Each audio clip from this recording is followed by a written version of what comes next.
Sakustars kulttuurikilpailut saapuvat Tampereella huhtikuussa ammattiin opiskeleville. Kisan suojelijana toimii Kummeli. Tässä Timolle pari kiperää kysymystä. Hui.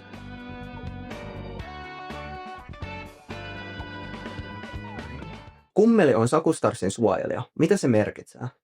Kunnia asia. Sakustars ei ole ihan pikkujuttu, näin mulle on kerrottu. Kisojen teemana on tamperelaisittain Rotvallin reunalla. Mm-hmm. Missä kuulit sanan Rotvalli ekaa kertaa?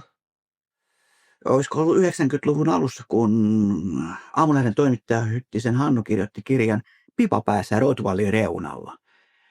Mä nimittäin en ole alkuperäinen tamperelainen, vaan mä oon Kangasalta ja siinä on vissi ero, 20 kilsaa. No, mikä sun ensimuisto sitten on Tampereesta?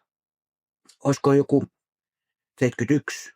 Mä oon 8-vuotias, mä sain iskeltä ja äiskeltä kolikoita rahaa. Joo. Ja kaverin kanssa lähdettiin bussilla, se menee 20 minuutin välein Tampereelle.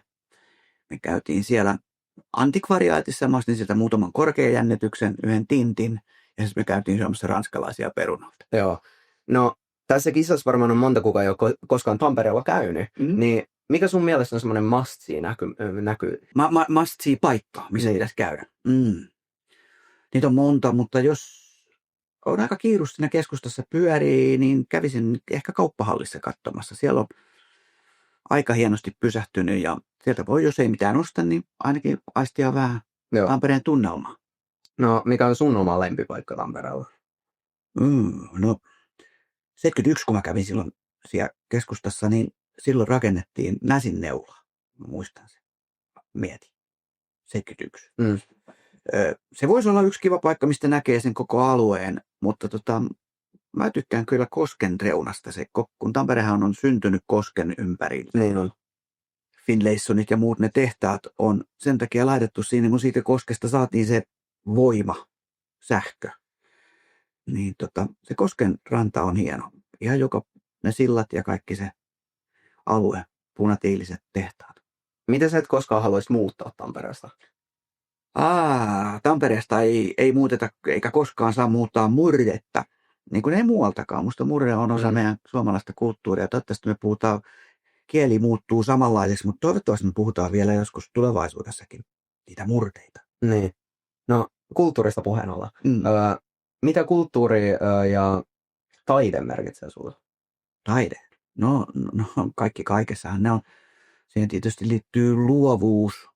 Ja minusta oikeastaan luovuus on tekemistä. Se voi olla ihan vaikka sen oman kämpän sisustamista tai ihan mitä vaan. Mitä teet, niin sä voit käyttää siinä luovuutta. Ja sitten taide ja kulttuuri on sitten sen tekemisestä nauttimista. Joo. Se voi olla välttämättä sun, mutta se voi olla joku muun tekemistä. Ja luovuudessakin niin siinä on aika iso osa sitä tekemistä. Joku sanoo, että olisiko siinä 10% luovuutta ja 90% sitten ihan muuta. Miten sä päädyit osaksi Kummelia? Tähdet oli siinä asennossa. Tähdet oli siinä asennossa? Tähdet oli siinä asennossa. Joo. No, mikä siinä Kummelissa oli hauskinta? Tai hauskinta parasta. Kyllä se on se ystävyys, mikä meillä siinä oli ja se matka, mikä me tehtiin yhdessä. Ja tietysti toivottavasti siitä jotain välittyi sitten ihmisille. Ja me saatiin jakaa meidän huumori muiden kanssa. Siitä tuli myös yhteistä huumoria. Joo. Näillä kaikilla, ketkä tätä nyt täällä katsoo, niin minkä takia sun mielestä niiden kannattaisi kaikkien tulla Sakustars? Mikäs tämän kaverin nimi on? Rohkea Ralf. Se sanoi, että älä pidä kynttilää lakana alla, vaan lähde rohkeasti mukaan ja katso kaikki ovet, mitä sieltä löytyy. Puitko se nyrkkiä siitä? Mukaan.